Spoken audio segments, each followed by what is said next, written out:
femmes, salut les filles. Vidéo un peu spéciale sur l'autodéfense. Et on en revient souvent à ce sujet-là, les agressions qu'on subit. Alors là, stop, il y en a marre. Ça aide vraiment à lâcher un peu de pression et à se sentir mieux, car plus en sécurité. En tout cas, moi, ça m'a vraiment aidé. Mon petit réflexe ball.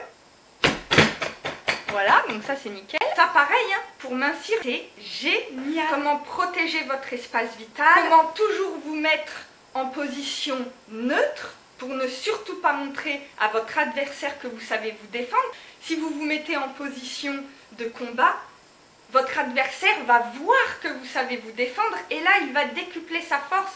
Il faut toujours être en position neutre, toujours en petite victime, toujours « Ah mon Dieu, au secours, je suis trop une faible femme » et bam, coup de poing et c'est bon là, vous l'étalez et vous détalez.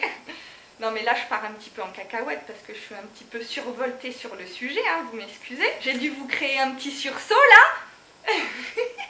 Et ben c'est bien, ça vous montre que aussi surprendre l'adversaire c'est bien. Bon après moi j'ai quand même quelques années d'expérience. Donc forcément ça me vient un petit peu plus naturellement, mais vous allez voir, pareil, quand vous commencez ça, mais moi ça a été une drogue tellement je me suis sentie bien. Alors comment consommer cette formation? Forcément ça va être à deux, donc vous allez pouvoir avoir un ou une partenaire.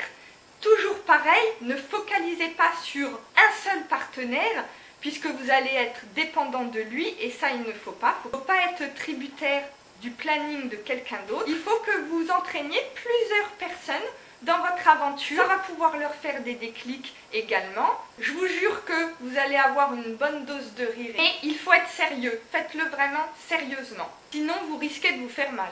Puisque tout est question d'automatisme en fait dans l'autodéfense. Il va falloir répéter et répéter les mouvements pour que, en cas d'agression, hein, c'est plus pour se sentir bien que pour faire face à une réelle agression. Parce que je vous le dis, les agresseurs de femmes, c'est des petites... je sais pas si je peux le dire. Alors, si vous vous tenez droite et que vous avez une posture, que vous montrez que vous n'êtes pas une victime, déjà, vous éliminez 50% des agressions. Ça, c'est garanti. Être calme, le regard, la manière de parler, tout ça influe sur le comportement des gens. Et puis, en attendant, faut que ça bouge.